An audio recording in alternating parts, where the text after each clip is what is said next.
Hello, everyone. Welcome and thanks for stopping by my session today. PurpleSharp Active Directory Attack Simulations. During the next 40 minutes or so, I'd like to present to you the adversary simulation tool I've been working on and off for a couple of years now, called PurpleSharp. And my goal with this session and really with releasing the tool and doing these talks is to encourage security teams to integrate adversary simulation practices to their detection engineering programs. I really think that adversary simulation can help detection teams. We will go. This is the agenda for today's session. We're first going to go to an introduction with some general concepts. We're gonna dive deep into PurpleSharp, the capabilities, the features that it has, and we then gonna go through a couple of demos with PurpleSharp to execute Active Directory simulation playbooks in an automated way. First, let me start introducing myself. My name is Mauricio Velasco. I'm part of the threat research team at Splunk.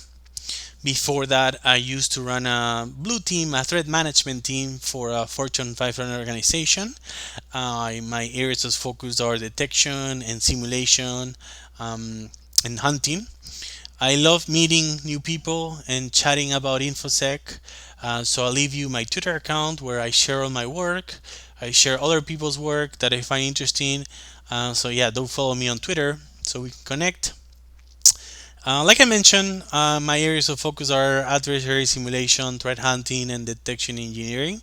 And if you're interested about any of these topics, I invite you to visit my GitHub page where I have resources for things like I've done, like talks and videos, tools, slides. Um, to start the talk today, I want to start talking about an important lesson that I learned in my previous life of running a detection team and running a detection program. I firmly believe that detection engineers need the capability to generate attack telemetry. I think this is a core principle of a successful detection engineering program. Let me expand on this and provide some context and some color. First, detection engineers are the security professionals that are working the problem of detection and security monitoring in an organization. Think about an environment that we have instrumented where telemetry from endpoints, networks, applications is being collected and correlated in an analytics engine to identify malicious behavior and anomalous behavior. It is the responsibility of a detection engineering team to constantly build new detection logic, onboard new data sources, and also maintain and support the operations of all the existing detection analytics that are working day to day. So to tackle this challenge, this really complex challenge, I really think that one of the core functional requirements is to be able to simulate the technique the analytic is supposed to detect, right? And this simulation generates that telemetry that we can use to build an analytic. I really think that detection teams need adversary simulation and need this capability. Let me go over a few points on why I think adversary simulation in detection engineering is key. On the first point, I really think that we need uh, simulations to write detection analytics. Think about the scenario of a detection engineer going over a threat intelligence report, extracting the techniques of a particular threat actor, and then starting to work a detection for it.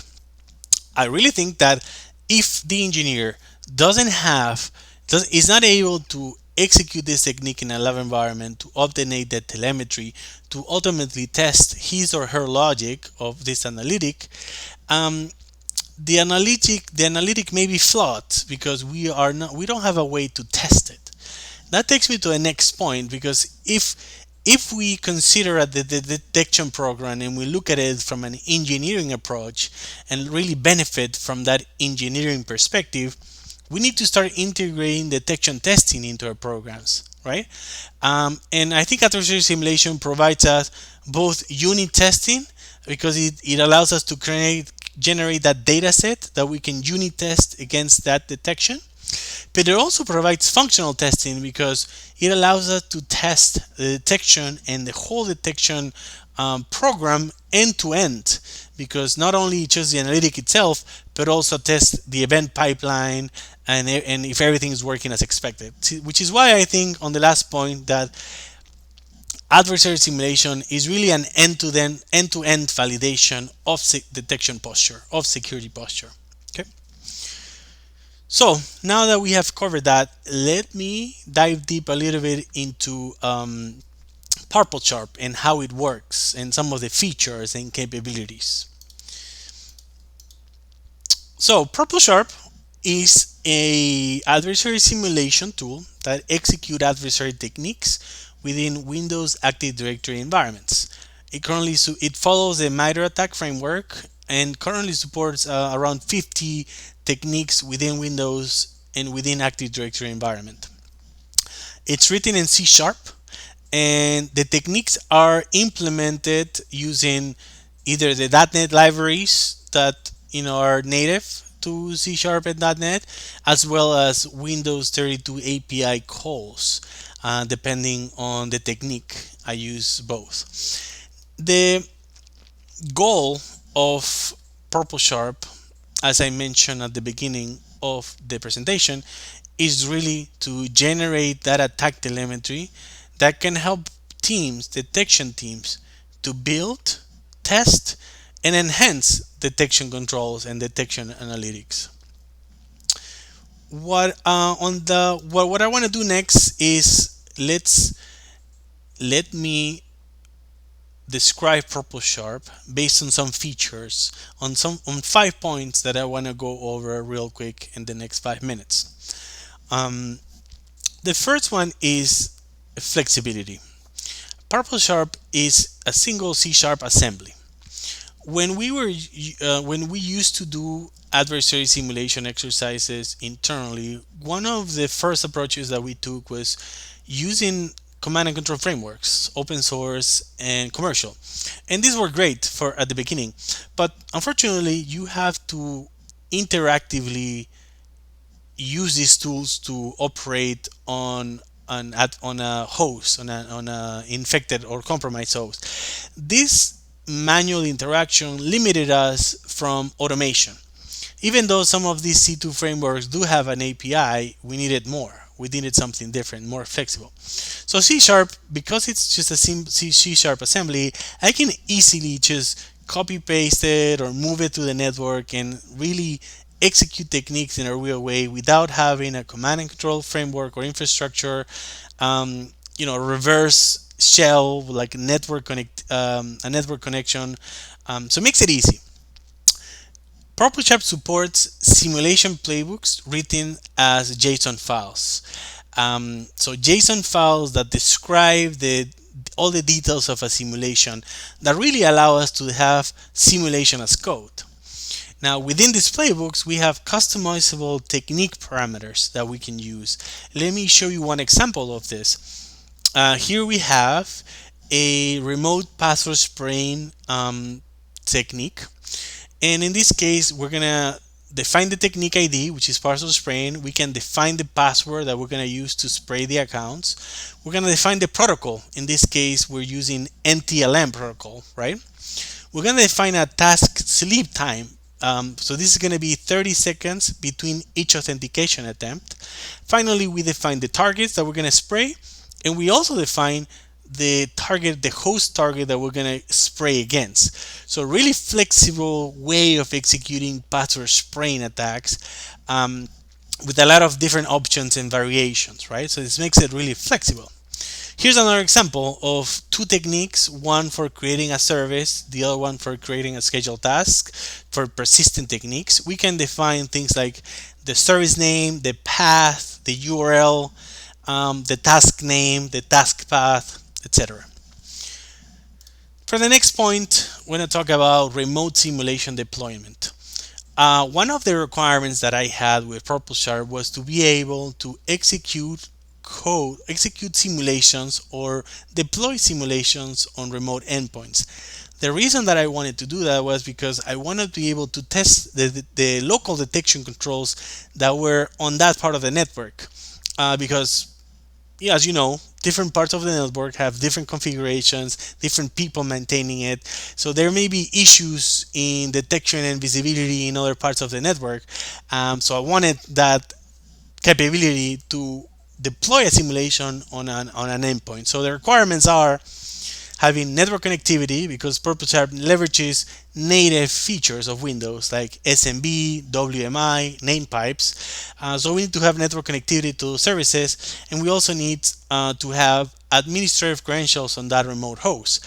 With those two requirements, all we need is a URL or an IP address, host name, and we're going to be able to deploy the simulation on that remote endpoint and maybe attack local hosts on that network, right?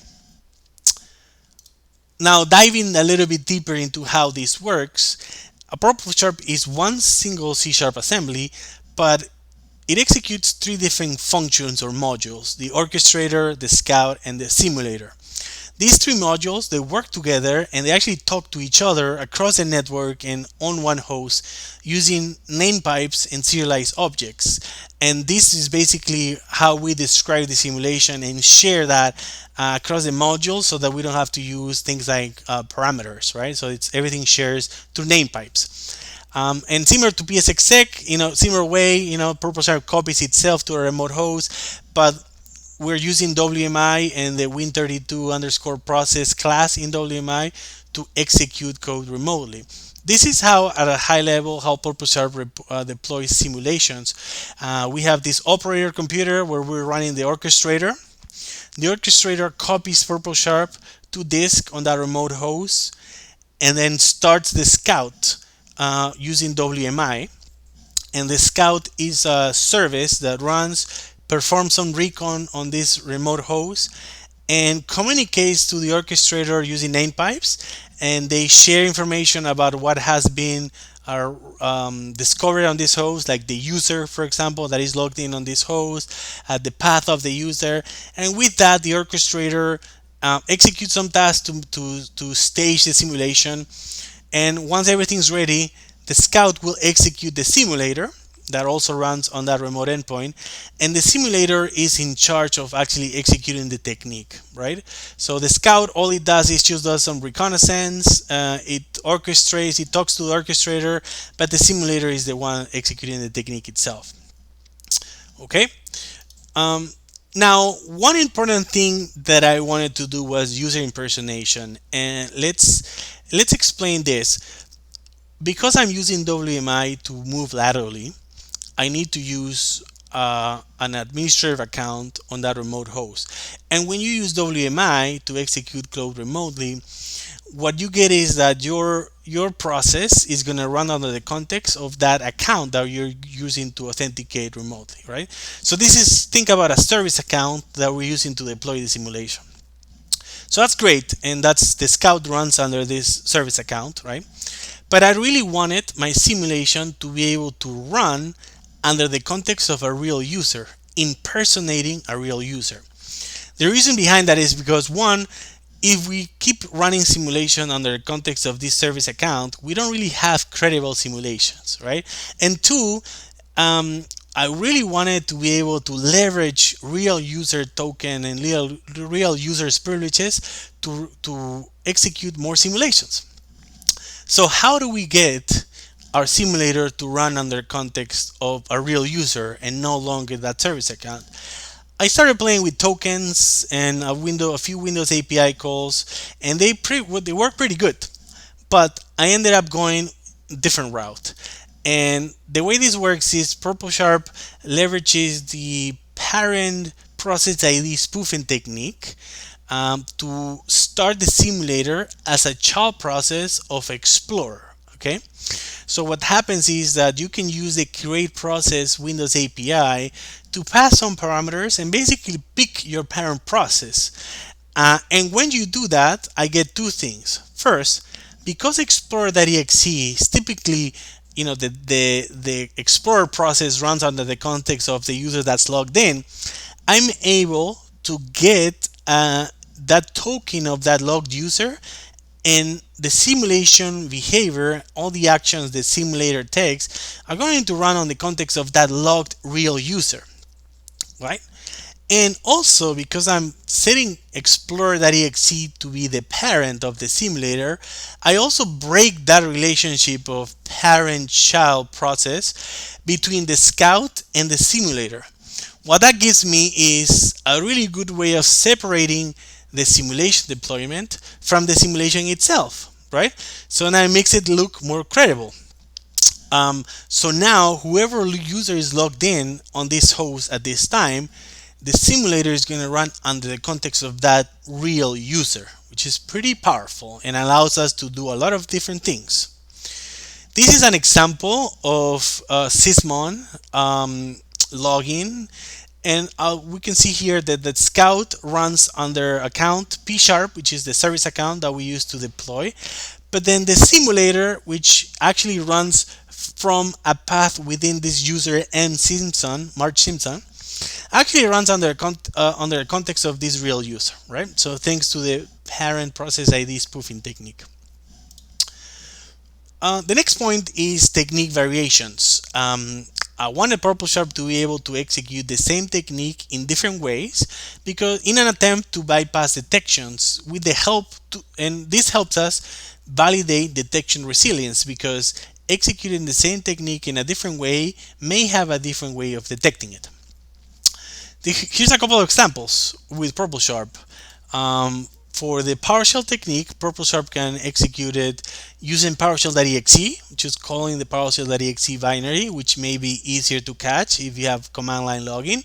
But the second variation is using .NET to execute a PowerShell script without having to call PowerShell.exe. So that's two variations. Here's another interesting example.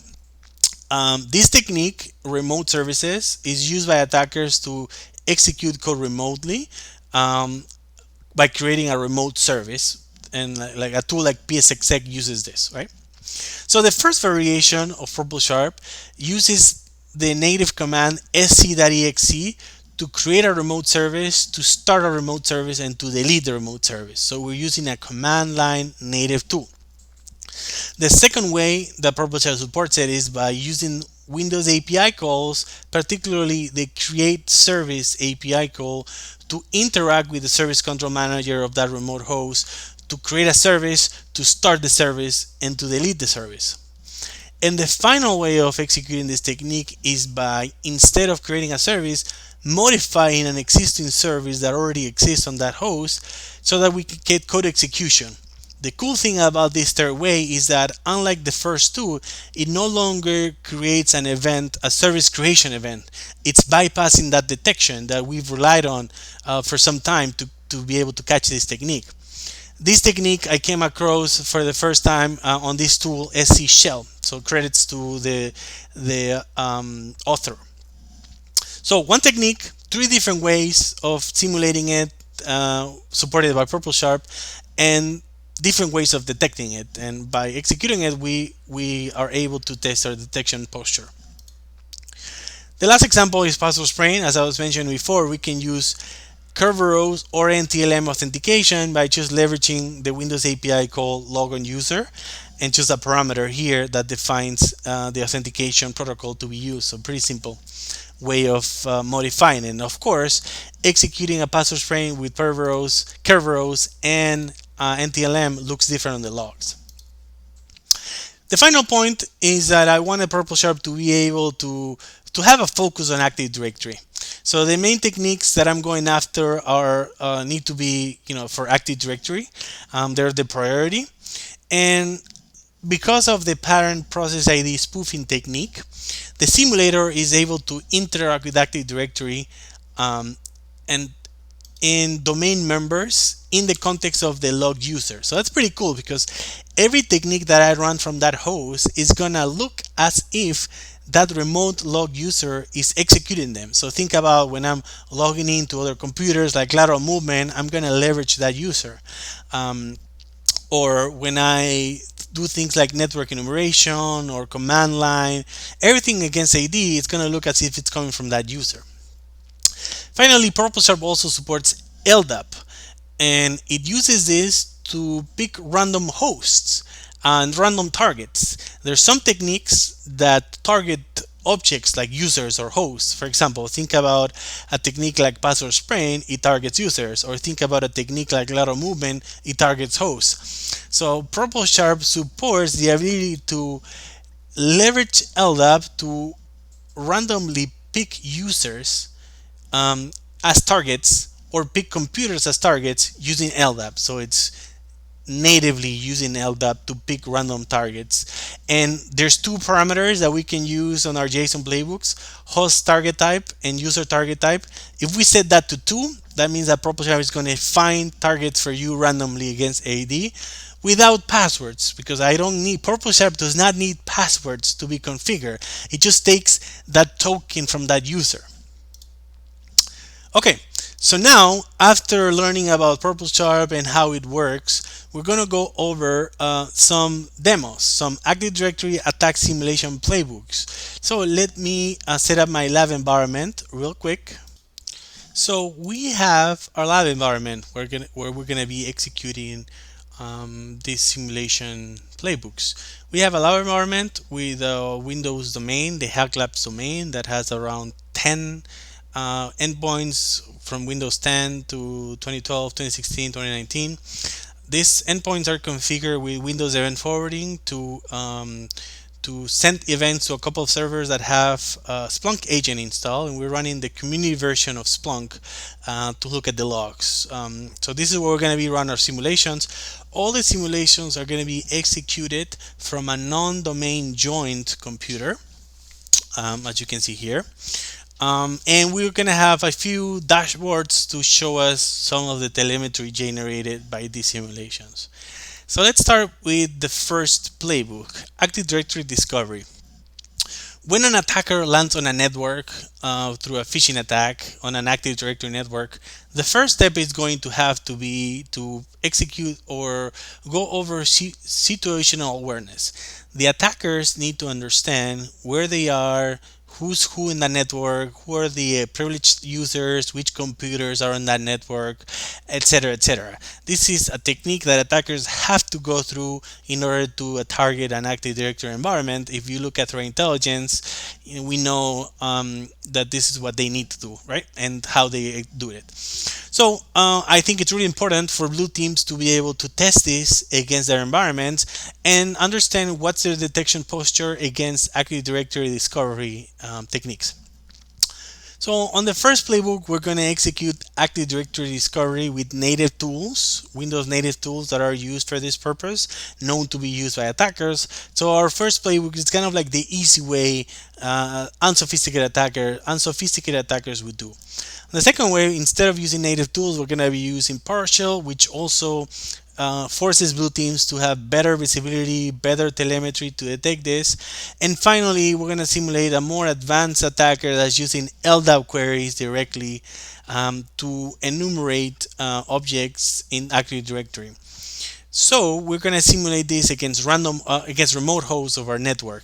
These are the 8 different techniques that we're going to be executing as part of this playbook, and I've went through a few threat intelligence reports and captured the most interesting ones. Okay, so let's jump to our demo. So as I mentioned, we have our lab environment here with a bunch of Windows hosts, and we're going to execute techniques against them. Okay, so first of all, I'm going to run PurpleSharp from this endpoint that is not part of the domain, that is a local user, as I mentioned in the diagram. Okay. All right, let's go over the playbook. So as you can see here, all I have is a PurpleSharp binary and 2 JSON playbooks. That's all you need to execute these complex simulation playbooks. For the first playbook, we first defined the service account that we're going to use to deploy this remote simulation, right? We don't need a password. The password is going to get asked once we execute it. We have a name for the playbook. We define where we're going to run it against the host Windows 10-1. We define the scout. We define the simulator, like the relative path of the simulator. We're going to define these techniques to be executed using the command line. I'm not going to go into details of each one of them, but we're executing 5 or 6 techniques using the command line against the first host. Against the second host, Windows 10-2, we're going to use a different simulator path. And this time we're going to use PowerShell. So as you can see, all you have to change for PowerShell to PurpleSharp to execute PowerShell techniques is set up the variation to 2 on those same techniques, or some of the same techniques that we covered before. Actually, there's some extra flexibility because you can define which groups you want to enumerate using PurpleSharp. And PurpleSharp is going to iterate across them and generate PowerShell commands for this. And finally, against Windows 10-3, we're going to execute using a different scout, trying to look at as if A defined. And we're just going to use variation 3, which is going to be direct LDAP queries. So no more command line, no more PowerShell events, just direct LDAP. So we're ready for that. Before we do that, we have those 3 hosts here. Windows 10-1, where we have one user, another user, and another user. So we're going to simulate techniques as if these guys were infected. Okay. All right. So we are going to run PurpleSharp and just pass this parameter, the playbook. So I'm gonna run this, pass a password for that service account, and I'm gonna stop the video so that we can wait, fast forward, and I'm gonna come back with PurpleSharp finishes. All right, so PurpleSharp finished the execution here. So we're gonna go back. One important thing, as you can see here, is that we do have the results in a JSON file, so a structure in JSON. But just to make things easier, we're gonna go over just like the standard output here. For these simulation playbooks. So first playbook run against Windows 10-1. It's under this scout with this PID, and as you can see, it's running under the context of mSimpson. And it starts going over the techniques that we've defined to execute some of them. So I'm not going to go to details, but as you can see how it's enumerating the domain with Windows native tools. Then we move on to the next playbook that runs against Windows 10-2. This time a different simulator as we defined on the JSON playbook, running under mburns, running in the context of the user. This time we're going to be executing PowerShell encoded commands to execute some of this enumeration. And finally, we have the last playbook, which runs against Windows 10-3. And this one actually uses this A-defined simulator running under this different user, and we're querying LDAP using querying Active Directory using LDAP queries. So another way of detecting it. So now let's look at our dashboards and see what we find. Okay, so just to make sure that we're getting events from our host, it seems that way, and we are going to go to our first dashboard here. We call it Active Directory Discovery. So you can see here, first what we see is our Windows 10-1 host is actually executing a bunch of commands for Active Directory Discovery, like wmic, net, nltest, etc. So that's the first playbook that we saw against Windows 10-1, of course, running under the real user here, running under this path, under the user's path folder. Okay. Now for Windows 10-2, we no longer see command line executions, and we actually look for what Windows 10-2 did using this dashboard. We see that it actually executed a bunch of PowerShell commands that maybe hide what's going on under the hood for this PowerShell command. But thanks to us having PowerShell commands login with the event 4104, we can actually see the commands that were executed by this attacker, and they're enumerating Active Directory using PowerShell and a few PowerShell commandlets native to Active Directory and to PowerShell.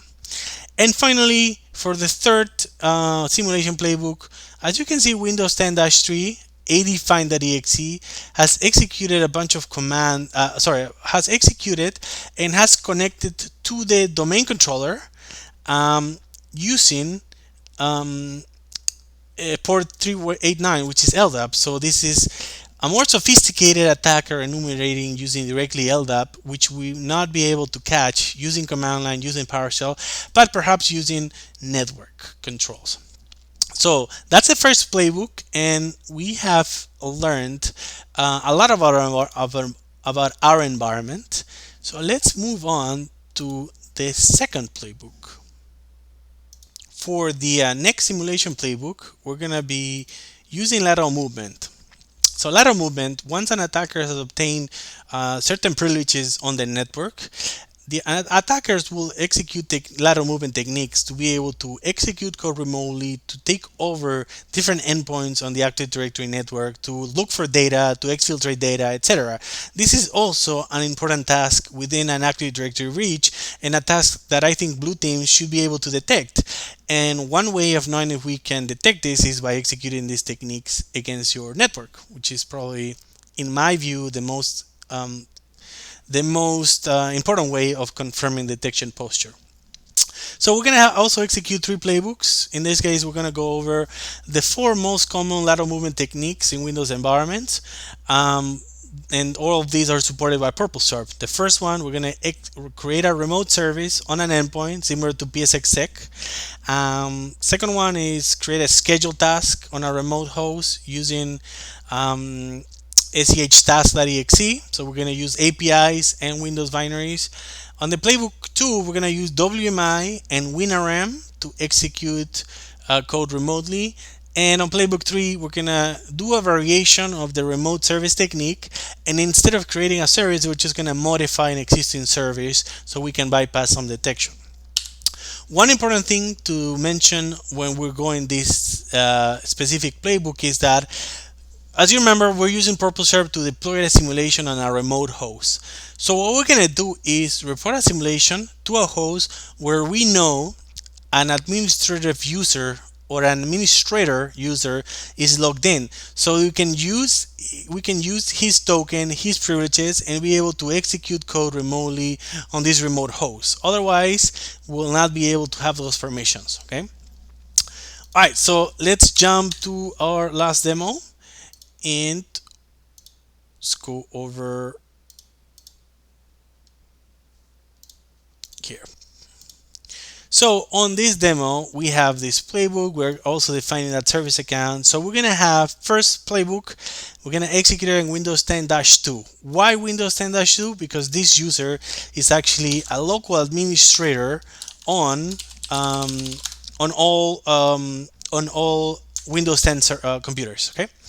So we're going to execute that technique on Windows 10-2 using the Scout and the simulator here. What we're going to do is first create and start a remote scheduled task on Windows 10-3 using task, so using the command line. We define the name of the task, we define the path, we define a cleanup, so PurpleSharp deletes, and we define the target, Windows 10-3. For the next one, we're going to create and start a remote service on Windows 10-4 using the API. Once again, we define the service path. We also define a service name as random. What PurpleSharp does when we execute as random is it's gonna generate a random service name and use that to create. The reason I do this is because I know that CobbleStrike and Metasploit both use random service names, so I wanted to simulate that. And this is going to execute at Windows 10-4. On the second playbook, we're going to use WMI and WinRM. This time we're going to use Windows 10-4, and on Windows 10-4 we actually have the domain admin. So from here we can move laterally anywhere on the network, which is why we're going to execute. First we define the command that we're going to execute just as a test, MSI-exec, but we're going to define host target type 2. That means that when PurpleSharp runs under this host, it's going to randomly pick 5 victims and execute code remotely, this command, using WMI. And for the next one, we're going to use WinRM, again against 5 random hosts. This time we're going to use this different binary. And finally, on the last one, what we're going to do is actually authenticate to one host, Windows 2019-1, and we're going to modify an existing service. This service name is PurpleSharp service. which we can confirm we have a PurpleSharp service here on Windows 2019-1 and has Notepad as the binary. What PurpleSharp is going to do is going to authenticate to this, and using API calls, it's going to change the path to PowerShell, execute it, and then revert it back. So pretty interesting. So let's execute the playbook real quick, and just like before, I'm going to execute PurpleSharp and then pause the video so that we don't have to wait for the results. Okay, so I'll start it and I'll put the password, and PurpleSharp is going to go over, so I'll stop the video and come back. Right, so PurpleSharp finished, and let's go over the results real quick. As a reminder, we get a JSON file with the results in a more structured way, but we're just going to grab this. First playbook executed against Windows 10-2.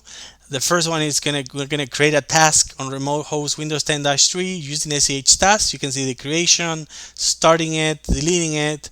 The second playbook actually creates this random service name generated by PurpleSharp at runtime using Windows API calls to create it, start it, and delete it. On the second playbook, now we run against Windows 10-4, and we randomly pick 5 hosts and execute MSI-exec using WMI on these 5 hosts randomly picked. For the second task on this playbook, doing the same, but in this case we're going to use WinRM to execute this command regsvr32 using WinRM. And finally, on the last playbook, we're going to connect to Windows 2019-1, and we're going to update the service called PurpleSharp service. And before it was notepad.exe as I show you, but now we're going to change it to PowerShell, start the service, and then revert it back. So now let's look at our logs to see what they have for us. First, a quick check that we're getting events from our endpoints. That's good. Then let's move to this dashboard right here. As you can see on Windows 10-2, we're going to see once again the SEH task being executed, right, against this remote host. And if we look at this other dashboard that we have here with different events, here we have service creation events and scheduled tasks. We can see that at the same time that SEH tasks run on Windows 10-2, on Windows 10-3 we see a new service task called legit task created with this run DLL, so we are able to capture that event. And for the second task of that first playbook, we see that a service was installed in the system against Windows 10-4 with this path, right? So we're able, in this service name, which is a random service name, we're able to detect these two ways. Now, for WMI and partial remoting, we are not able to detect it this way, but we have another way of detecting it, this one, which is using parent-child process relationships, because when you execute WMI, the parent process is always going to be this guy. So we can see here around that a few minutes later or seconds later on Windows 10, on this host, we can see how an attacker has executed remote code using WMI and using also partial remoting, because all child processes will be this guy, and as you can see, regsvr against this other random host. Now, for the last playbook, of course, we don't see a service creation event being created on Windows 10 and 19-1. But what we do see is PowerShell exe running as a child process of services, meaning that the attacker has changed this existing service, executed code, and moved it back. So this bypasses the service creation event, which is an interesting way of bypassing. So this concludes our demo number 2, and we come back to the slides. So wrapping up the presentation today, first I want to all the playbooks that we have executed in these demos, and actually many more. I've started a project called the Active Directory Purple Team Playbook, and on this project I am organizing a library of ready-to-use JSON playbooks for PurpleSharp, so we can execute adversary simulation exercises against Active Directory. So all you need really is the PurpleSharp binary and this repo, and you're ready to execute a bunch of simulation exercises, including the two ones that we saw today. So that's it for me. This is PurpleSharp. I hope you like this. I hope this was helpful. And if you do like this idea, please, go out on GitHub and provide a star, share with your friends. And if you have any feedback, any ideas, let me know. I'm always open for new ideas and for implementations. So that's it for me. I appreciate the time, everyone. Thank you. And I'll see you on the next time. Okay. Bye bye.